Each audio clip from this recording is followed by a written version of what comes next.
Hey guys, my name is Ryan. We're back again with another Spirit Island video. Today we have a very special guest, a small emu, who's going to be explaining a fascinating combo. How you doing today, sir? Hi, I'm doing really well. It's really cool to hear that live, that intro. The combo that we're going to be doing today is, to my knowledge, the biggest fear combo that exists in the game. I'm sure someone could draw up a bigger, more complicated one, but this one actually has very few moving parts. It just requires a pretty substantial rules knowledge in order to understand and make work. And that would be the Bringer of Dreams and Nightmares Melt Earth combo. Uh, what are some of the things that we need to know to make this combo work? Like, what are we doing here? Well, this relies on Rigger's special rule to dream 1,000 deaths. So it says that your powers can never cause damage, nor can they destroy anything, well, other than your own presence. And when a power of yours, which includes a power like Melt Earth, would destroy, I don't know, let's say a town, it would generate two fear, and then the power would push the town. Mm-hmm. So, notably, Mount Earth says if something is moved in, say if a town was pushed into the land that Mount Earth is applied to, then it gets destroyed. So you can kind of see how these things feed into each other. So basically, because if Bringer of Dreams and Nightmares is the one who played the Melt Earth, then every single time that Melt Earth is triggered, it is treated as, Bringer's power, because Bringer's the one that played it, and therefore the modifiers that come from this special rule apply to Melt Earth. Is that right? Yep, that's right.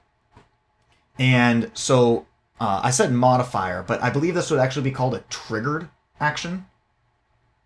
Um, Actually, I think triggered action would say after. So, although I will also caveat about this by saying, Bringer has a lot of very strange rulings and exceptions, and that's kind of how some of it's worded. As it was an older design, and things have since become more codified. So Mm-hmm. I'm not exactly sure what the distinction is when it comes to bringer, but usually if it's a triggered action, it would say after, which is what Melt Earth would say. It says after, right? Mm-hmm. But the special rule is when. I don't know if that's exactly what you were going for, but Sure. So triggered rules. So Melt Earth would be a trigger, but then the special rule would be a modifier. And that's so, right. yeah, that's starting to get into the weeds of the rules. As a side note, I do think that the type of spirit that Bringer is a very sensible one to exist. Like, subverts the rules of the game, but unfortunately, that also means that you have to subvert all the rules of the game, and things get really weird uh, for that reason. Yeah, exactly. Um, so the combo is pretty straightforward. Basically, just play Melt Earth into Quicksand a lot, right? Like, there's no other things to the combo. Yeah, I mean, you need to set it up. Like, for example, there should be a sands and a wetlands, or two sands or two wetlands next to each other. Otherwise, how are you going to move the invaders between the lands? But Mm-hmm. other than that, you just need to have enough energy and repeats. Sure. And so some of the repeats, some of the really common ones that exist is like Power Storm. You've got Locusts. You've got Fractured Days. And is there any type of repeat that acts differently than the others? Like, for example, Fractured Days is not technically a repeat, but the same power being played again. That makes no difference here, right? Yeah, and I guess you could, for completeness sake, count stuff like, I don't know, Earth, Vital Strength, Innate, or Gift of Mm-hmm. Twin Days, or Gift of Abundance. But that's the same concept. Sure. And so the combo gets really freaky when we do play this several times in a row. And I'm going to bring the camera up over to this image that you've drawn on board C. Um, this is basically, there's just a sands and a wetlands that are next to each other. And we have four different iterations of using this power. So basically, used it once as use A, and then repeated as B, repeated as C, repeated as D. And we have Yep. arrows going up, down, left, right, and center. So can you explain what we have going on here? Yeah, that's right. So um, each individual copy of Melt Earth comes with its own kind of trigger, right? So if you move a town into land two in this image, um, both copies A and D are sort of waiting for invaders to get moved in. And so when you move that town in, both of them are going to act, right? So they're both going to destroy that town. Now, the main thing in Spirit Island is that you can't do two actions at the same time. You can't resolve those melt earths at the same time. So you have to arbitrarily choose an order. I mean, it doesn't really end up mattering what order you choose them in this particular case, but you'll have to do A first, then D. Mm-hmm. Now, what happens in between you triggering A and triggering D, that is like sort of a tree that can expand very, very rapidly. But that's just the basic premise of is that when you push that town in, it will get triggered, or it will trigger Melt Earth twice, once for A and once for D. But each of those um, copies of Melt Earth, notably, will cause the town to be pushed, right? Mm-hmm. And so that might lead to a scenario where you push to land 5. Now suddenly there's 2 other copies of Melt Earth waiting for that town to come in, and then they will have a chance to destroy it, and so on and so forth.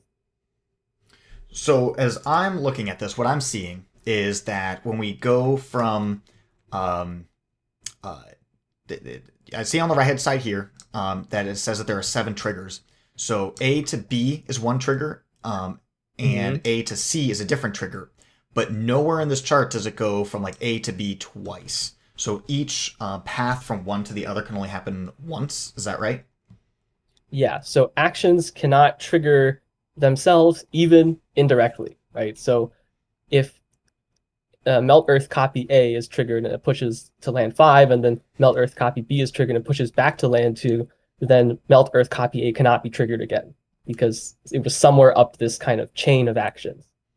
Okay.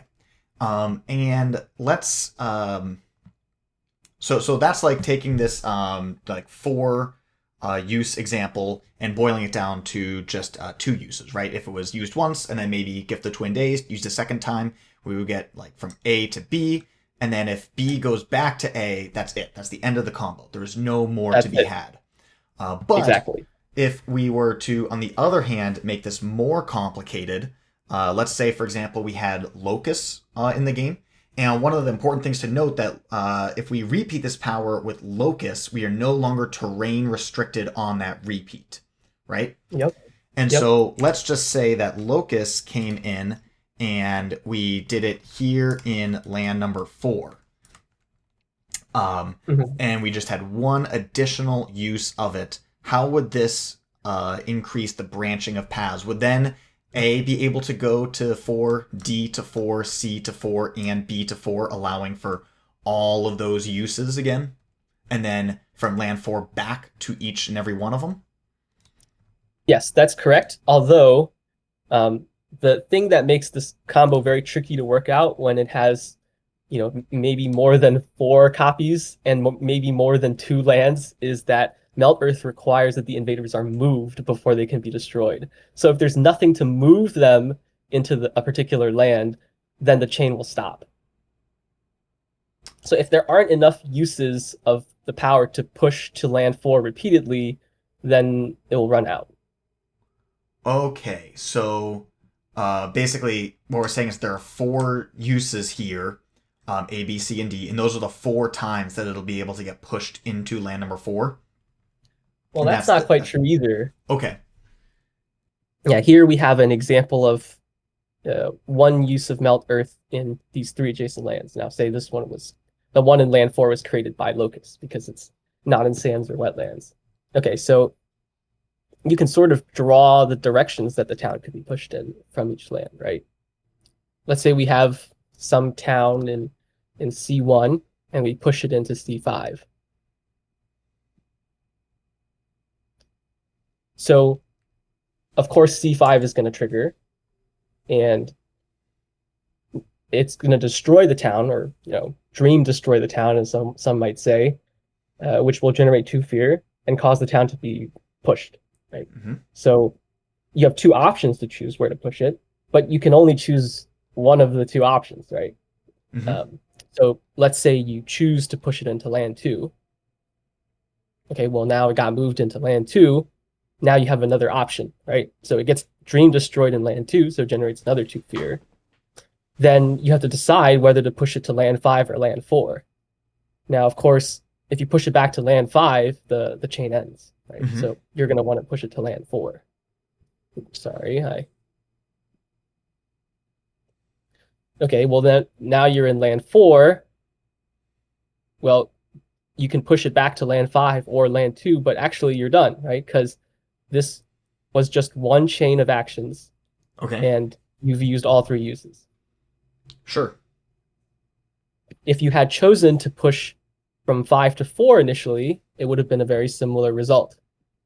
Maybe I could use a different color. Same thing, just one's going clockwise, the other's going counterclockwise, but either way you wind up with 3 triggers.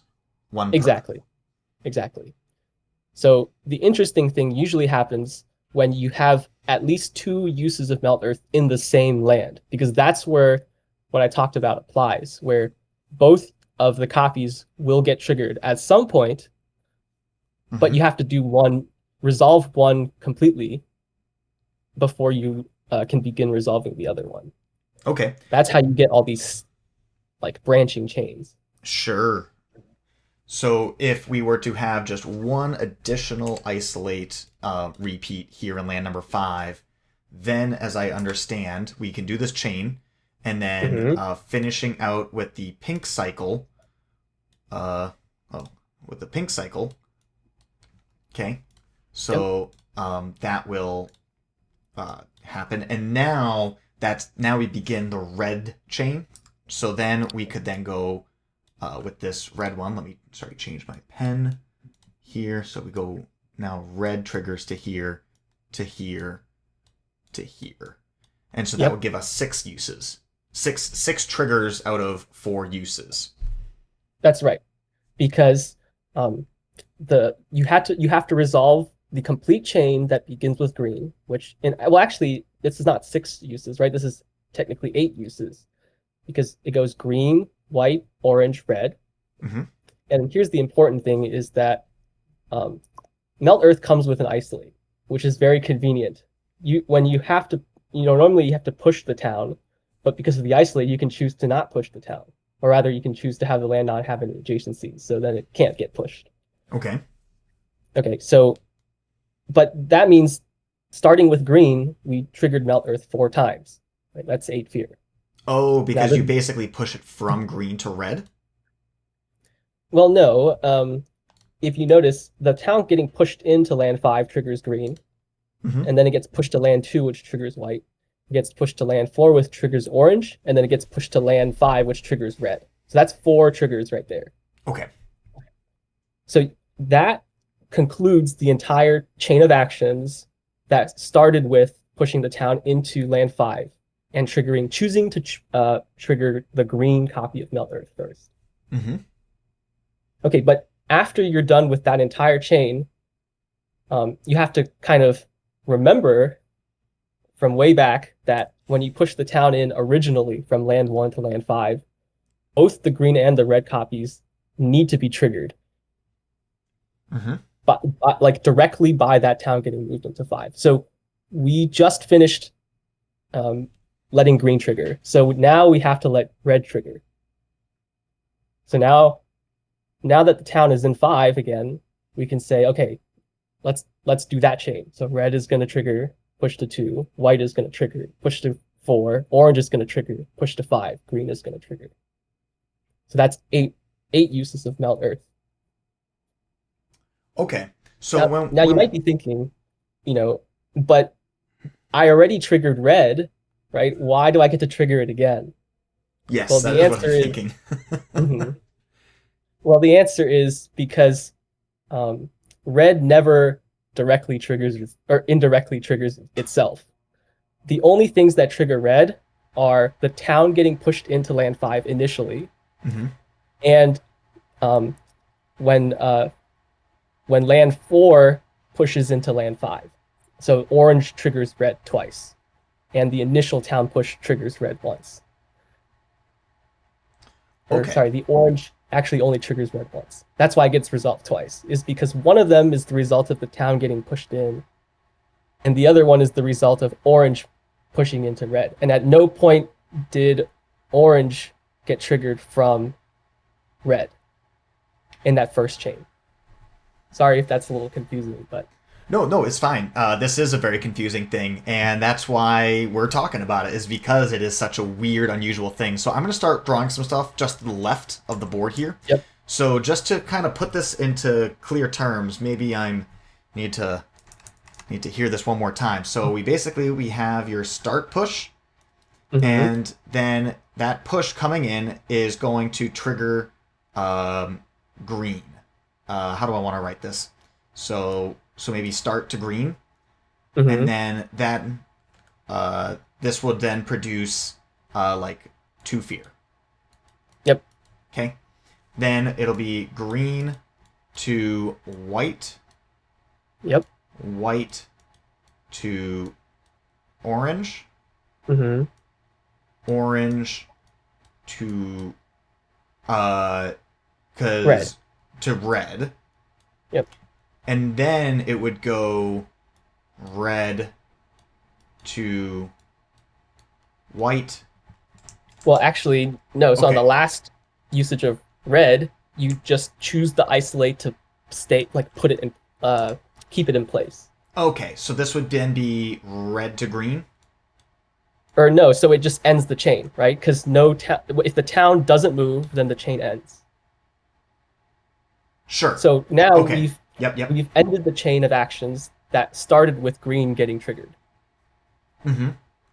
But if you And, remember, when you move the town in from land 1 to land 5, both green and red should eventually be triggered.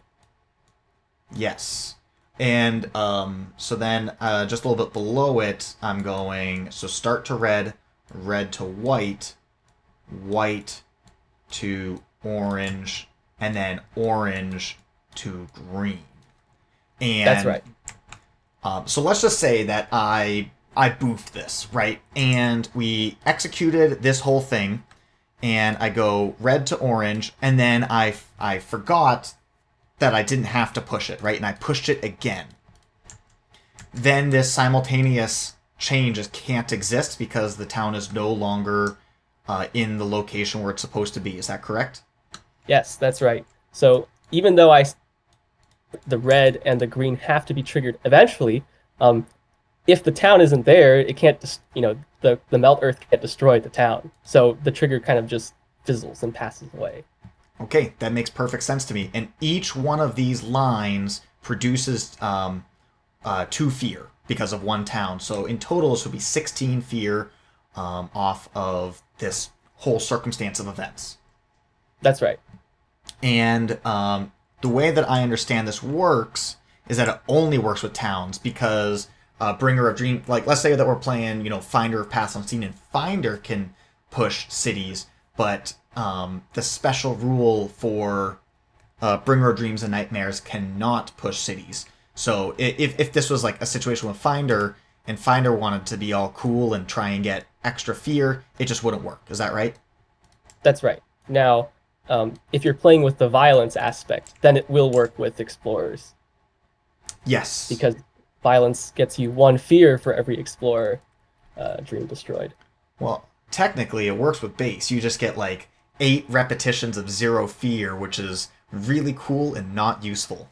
That's true as well. Um, You can also do this with Russian explorers because each melt earth is an individual action. One Russian explorer will keep surviving each melt earth. So, and every time and this is one of those unfortunate edge case of edge case, ruling exception after ruling exception.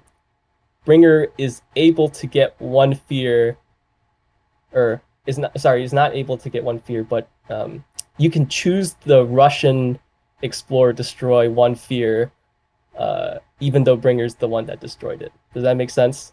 Yes, Bringer doesn't because at actually the time destroy that the Bringer Russian. does the damage, you have like two simultaneous modifiers. You have the Bringer of Dreams and Nightmares, and then you have the Russia, and you can, and simultaneous things, you can choose which order to resolve them. And so you would just Well, choose to resolve Russia before Bringer.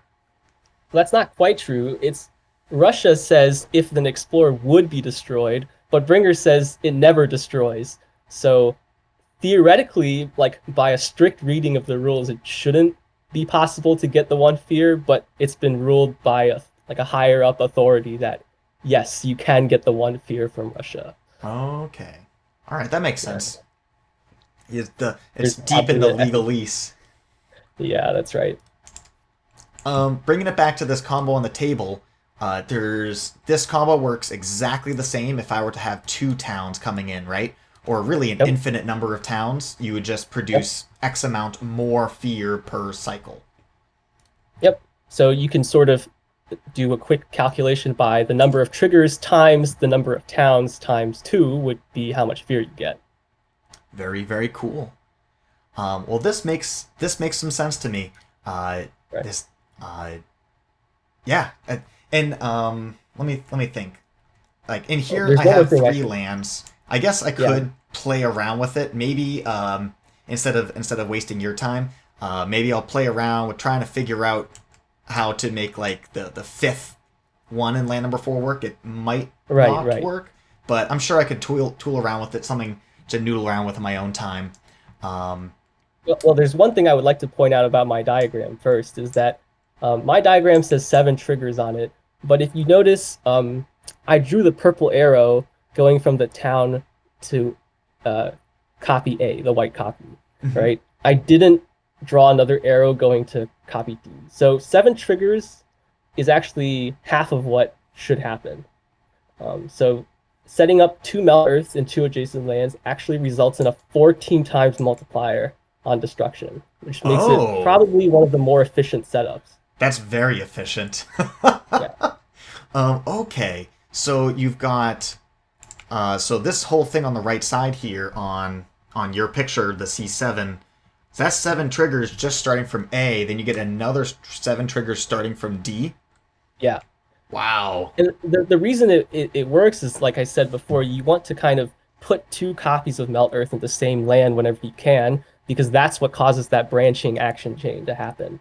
So by putting 2 copies in 2 different lands next to each other, you kind of, I don't know, exponentially increase the number of branches. Okay, that makes a lot of sense to me. Um, wow, fascinating. All right, yeah, this I think the one that we have on the screen right here, this image that you drew, is simply the most efficient way to go. I didn't realize. I was thinking that it was 8 triggers if we managed to get it into a third land, but 7 if we didn't. Hmm. But the way you explained it here makes a lot of sense to me. So certainly, it's if it's easier to execute and it gets you better results, it just makes a lot more sense. Right, right. There's some other kind of interesting things that you can extrapolate from this combo. Now, at the beginning, you said, "Oh, you at its core, it's really just Bringer playing Melt Earth a bunch of times." Now, there are technically a few other ways to sort of achieve this sort of shenanigans if you really try much harder. So, Call to Guard is one way to do it because Call to Guard sort of works similarly to Melt Earth in that it does damage when something is moved into the land. So you can sort of exploit that, but you Okay, have yeah, to try a lot harder. yeah, one Like this. damage to each added or moved invader. So if you did, yeah, it would take twice as much work, right? Because you'd have to, like, if we use the call to guard up here, then Mhm. both of these combined would lead to like one kill, and so you just get like half the output.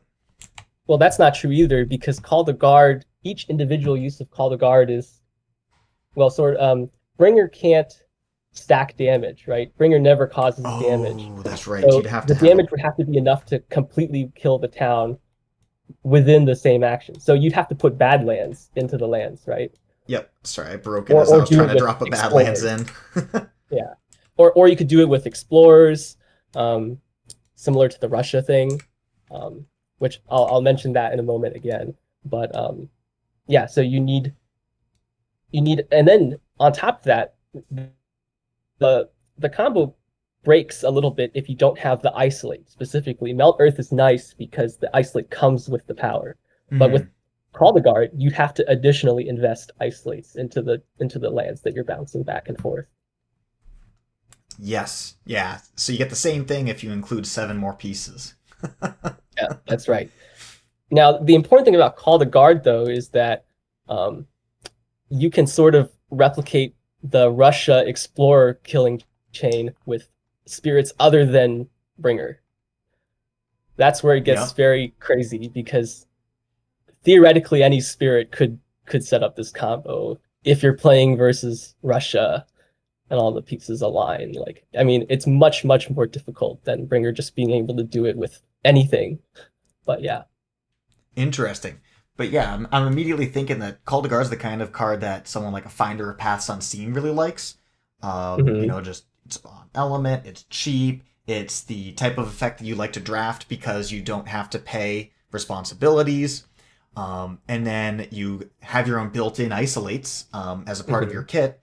And, if you just happen to be paired with a fractured or really people just, Gift of Twin Days is just a very reasonable card to just show up in a game.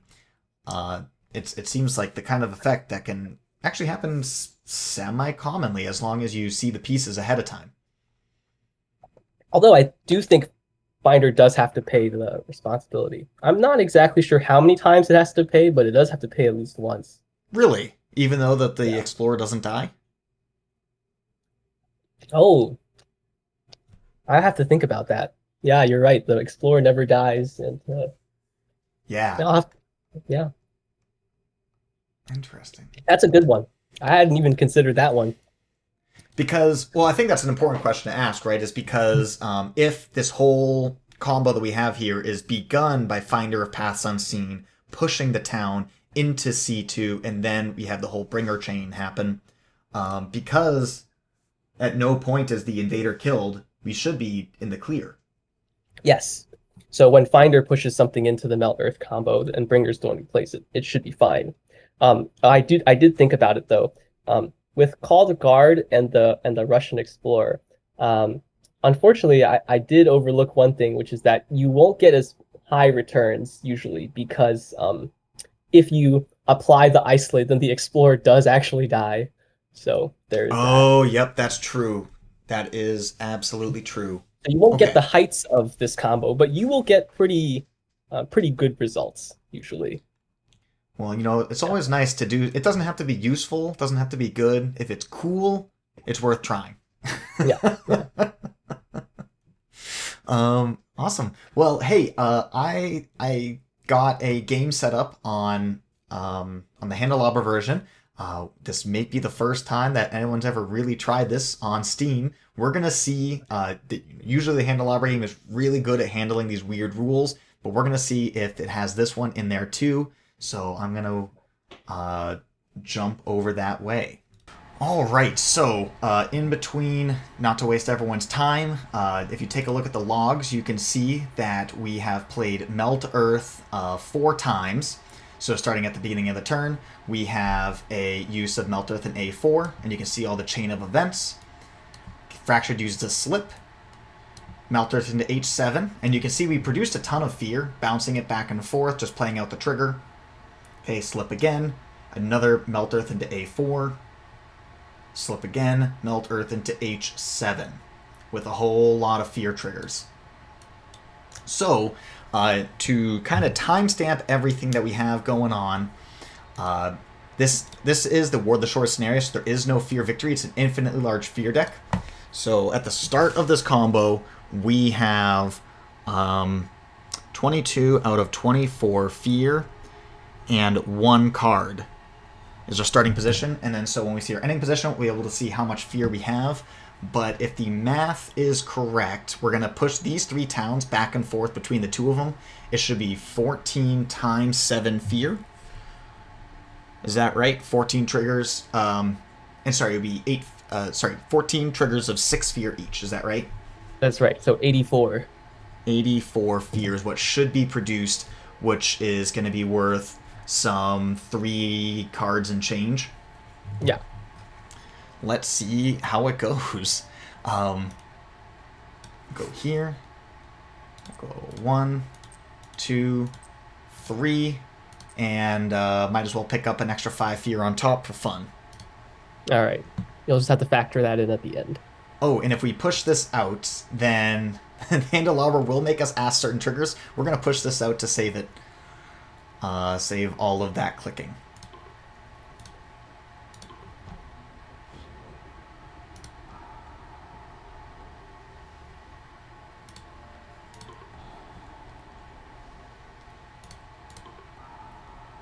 Here they go.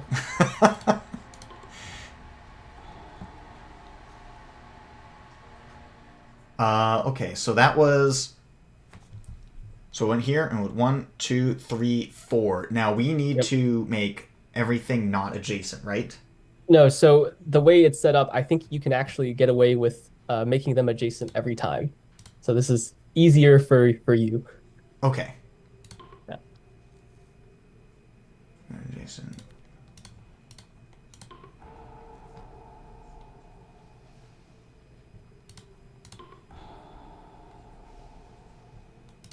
Oh, you know what? And I think that's the start of the next chain, because did you notice how we got a little bit more fear on that one? I think we got double value from that city fear. So this Yeah. is now in that the second one Yep. is being resolved. Okay, and our end position is we have 4 cards and 8 out of 24 fear. So let's see. It's a +3 card, so 24 times 3 is going to get me 72. Plus 10 is going to be 82 fear produced. It's a little short of what we were expecting, but I'm sure there could be something amiss going on with the isolates. And didn't you also technically get? You would have gotten 10 extra fear from that city. So Yeah, was my math wrong? Right, because we started at 1 card and 22 fear, so we yeah, went you're up to right. 4 cards. So that is 3 earned cards, or maybe the calculations are wrong. So if we just say that it's 0 cards and 22 fear versus 3 cards and 8 fear, so that's 72. That's 80 minus 22 would be 58 fear produced. I think the original calculation was fine. Looking at my diagram on Tabletop Simulator, I think you should have been able to just not apply the isolate at every step. Although, let me think about it.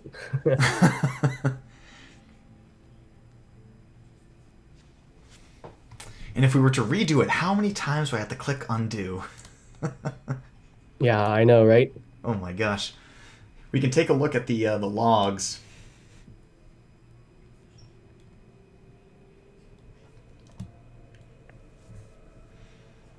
Always a bit awkward when the theory and the execution don't line up. Right? We gotta check the hypothesis. So yeah, first trigger for 11, and then and so if we call this one A to B, so Mhm. like null to A gets us 11 fear, to B gets us 6 fear, to C gets us 6, to D 3 plus 3 for another 6. Okay, and then so that's to A, B, C, D, Mhm. which then should push us back in, and that gets us another 11. Oh, I think I know what happened. Okay. So you do need to apply the isolate at one step or at 2 steps, I guess. So when the whole uh, the branching happens on that initial push, right? So when you push the town into one of the melt earths or Mm-hmm. one of the lands, two melt earths will apply, right? But the whole reason why this is really efficient is because when you do that push to the other land, it also creates a branch. So in between branches, you need to isolate. It's a little complicated, but I guess if you want to do it over again, I can walk you through which ones you need to isolate and which ones you don't. Sure. Let's All see how right. many times I have to undo this. Oh, that's it. Because I Okay, guess it was just perfect. one action. It was one real action. Perfect. It was just one action. All right, so now if we do this, and we can go 3 towns in, 1 city. I like having the Yep. city there. That's just a really nice clean marker Yep. as to like the internal logic. Yep. We'll say that that's good.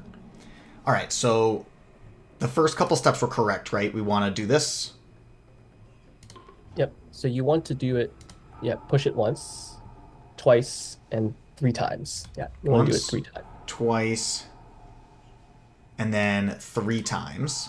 Yep. And now you want this to be isolated? Yes, that's right. Okay. And then, But now you want to push it twice.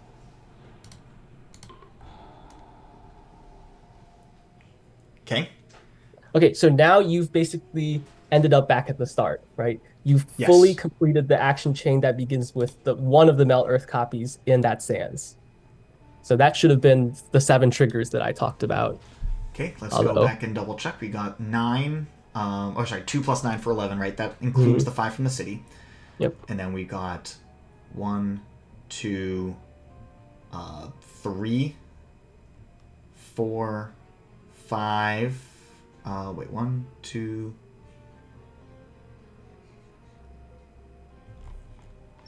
We got Oh, 11. does not add up. Well, no, it's just this one spot where it says 6 fear and then 6 fear. Normally it says like 3 towns are pushed and then 6 fear, 3 towns are pushed Oh, and then yeah. 6 fear. It's just this Yeah. one moment right here where it I says think that's wetlands because twice. that's the time you applied the isolate. Yes, it is. Mm-hmm. Mhm.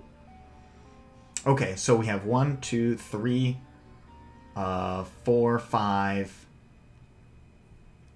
Yeah, sorry, I'll go from the top. 11. 1, Mhm. 2. And then this one that's split is 3, 4, 5 for 6 total iterations of fear.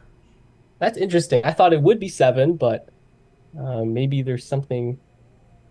Well, Uh, aren't we supposed to end up back in the sands? oh, Because wait, this is our. you haven't clicked finish yet, right? Oh, yeah, okay, that's true. Okay. Yeah, so I hit Yeah, yeah. finish, Wait, now wait, it should. but you do want to push it back into the sands, but we haven't finished the seventh trigger, right? Okay, Okay. good. Sorry. Okay, that is the seventh trigger.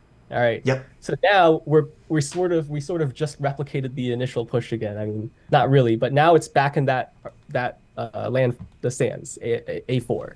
So Yep. now we're ready to begin the seven triggers, starting with the second copy of Melt Earth in Land 4.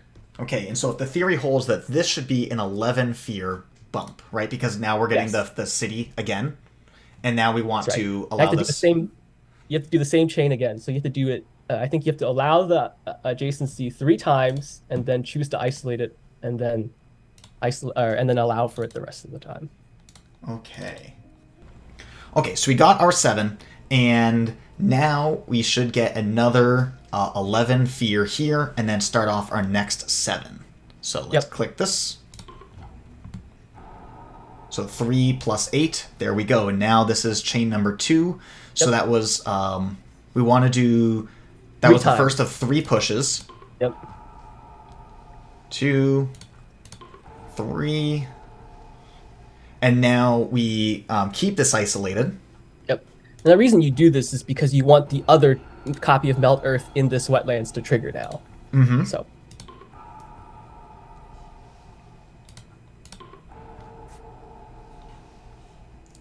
And then we can come back here, and then this should be the end of it. and that is That is it. indeed the end. Okay, so we started with 1 fear card and 22 out of 24 fear. We end at 5 fear cards and 20 out of 24. So we basically are just 2 fear shy of being 4 full cards. So let's see, that's a base 94 fear produced, which is exactly what we thought it would be. 84 That's right. fear from the towns going back and forth, plus 10 fear from double value on that city. That's right. It's cool to see the theory and the execution align. Thank God Handelabra took the time to make sure that works. The most realistic thing that's going to happen in their game. Well, the rules interaction is built up from something somewhat simple. It's just that when taken to the extreme, it complicates itself very, very quickly. Well, that's a really cool thing, man. Thank you so much for showing me. Thank you so much for explaining it. I feel like the Melt Earth combo is one of those things that exists in lore, but has never truly been seen before. That's right. I have pulled it off once in a 6-player game, but yeah, it's not very common to see it happen. You need some pieces to align. So. Once again, thank you so much for explaining this to me. I think it was really cool. I hope all the viewers really enjoyed it. And for everyone watching at home, until next time, I hope you all have a glorious day.